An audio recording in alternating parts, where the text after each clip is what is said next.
Eramdam ipau YouTube channel miyang tabiri ba punaw putaram na okchari ngasi phongkhiba tongan ba pauche singdagi maru oiba pau khar pathokchari ahanbada maru oiba pau UNC ga Kukiga Yannakhiba Wafam Handokkadabani Inpui Naga gi lup AHUMNA demand tawkhre Manipur da anoba lengak sembagi wafam 50-50 da leiri Kobru thangjing laifam maitei khaktagi natte yellow phurup singi horak phamni HAINA Kabu Union Manipur na thadork pacherol amana khangalakle amadi Manipur kanbagi paujel puba khongchatta miyam humna saruk yabi hairi haujik pau sandok na pijari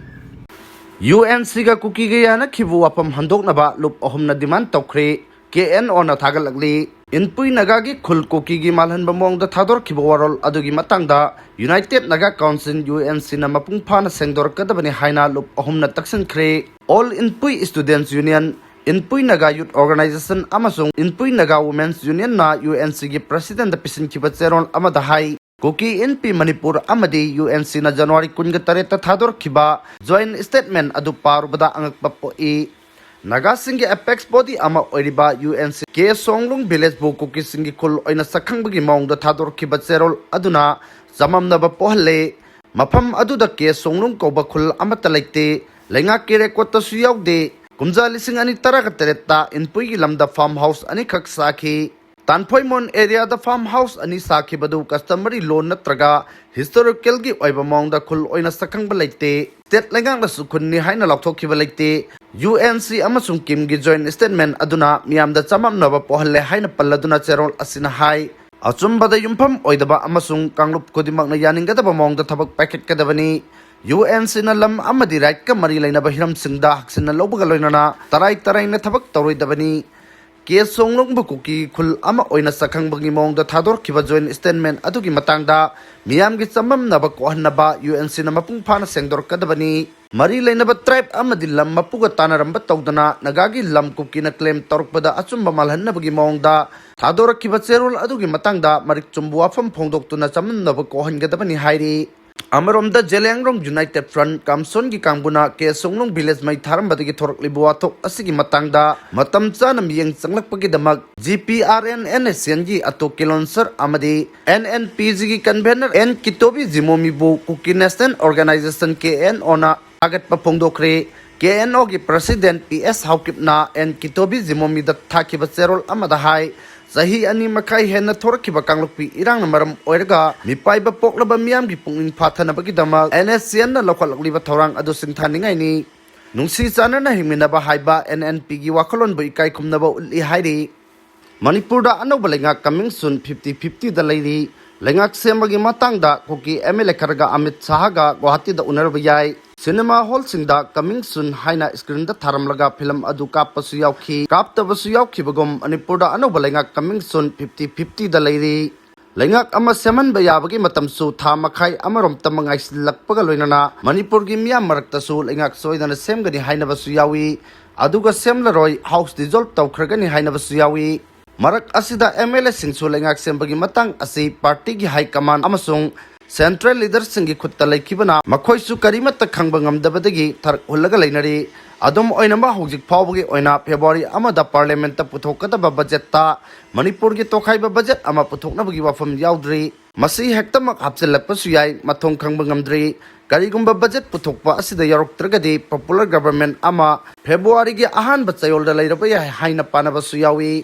Guwahati dagi phangba pauna hai Union Home Minister Amit Shah numit nini gi khongchatta ngasi numidang pung 9 tabada Delhi dagi Guwahati da thunglargani mahakna Guwahati da leiningai si thabak yamna chingadori tongan ba project mayam sangaba urep yung tamba khak natana ikoi kuidana pangthokadorba state assembly gi mikhal gi matangda mathang naina mifam kya su pangthokadori adum oinamak marak asida Manipur gi Kukijo MLA nipan ayeng Union Home Minister Amit Shah ga unarba yai haina panari Hanadi Union Home Minister Amit Shah ngarang January 19 da Guwahati da lakani amasung ngarang numidang Kukijo gi MLA singa unagani hainarambani adubu maha khongchat adu tangai fadaba kharagidamak nongma chontharga ngasi numidang yorkadabana maram oiraga hanagi schedule sing adu da ahongma mathang lakpani hairi marak asida Kuki community gi marakta state asida popular government ama semhandana ba yamna kanna lobby tawri Masigi sumatakta miyam gi pressure ama lehenna ngarang su Churchandpur district headquarter da mahiro singna no popular government haiba banner gi makada khongchat ama chatkre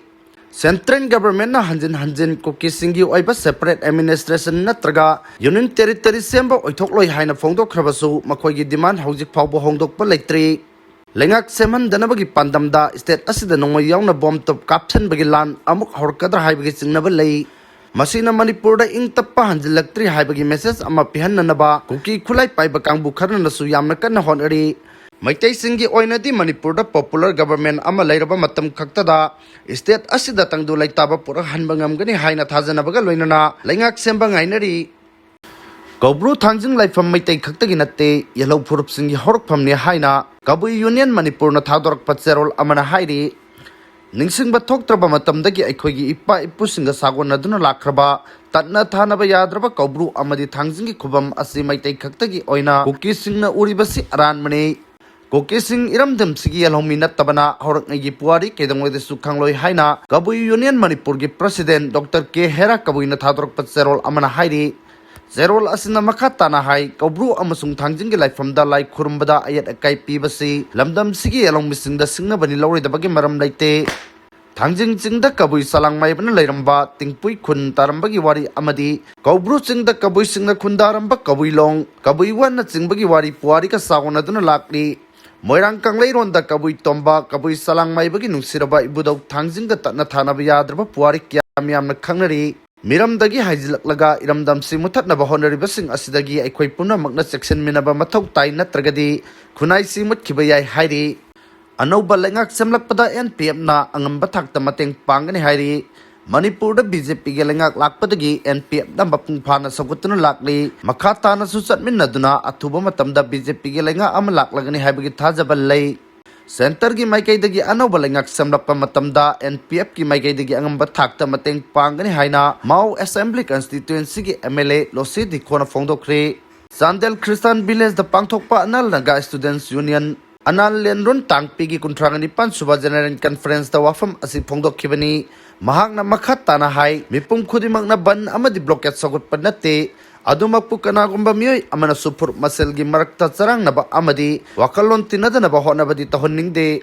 Manipur asi phuruk kayana punna khundaminaba lamdam oibana phuruk masengi marakta ngahaki oina wakalon manadaba thokdok watok thoktabanate ing tappa hanjilanduna phuruk maselgi marakta nungsi chanaba puraklaba matamdata irang asigi waroisin purakpa ngamgani phongdokhi Manipur kanbagi paujal puba khongchatta miam hupna saruk yabiu Manipur kannabagi paujal piduna January 13 da tedim ground deki chatke doriba miam gi khongchat mapung phan naba lamdam asigi khullai kai singda leirba maira paibi amadi nupi lupsingna mapung oiba thodang lomina si haina Kokomi women's wing gi convener W luang leimana appeal tarukli Lampel da leiba Kokomi gi office ta pangthokpa paugi mifam amada luang leimana makha taraduna January 13 gi Manipur kanba khongchat asi lamdam asigi yamna maru aiba khongchat amani Kwakaithel gi tidim ground da ayuk pung 10 dagi haugatoriba khongchat asida lamdam asida leiba mipung khudimak maru oina mahiroi maira paibi amadi ahal angang khaidana saruk yaminasi loinana miyamna khongchat asi lakpada lambi mapal yengdun leibagi mahutta punna saruk yaminasi khongchat asigi damba Kokomi gi maikai digi hairakba hairak taba thidana isagi tawfam thokpa thodang ni khalaga saruk yaminasi haina apel torokli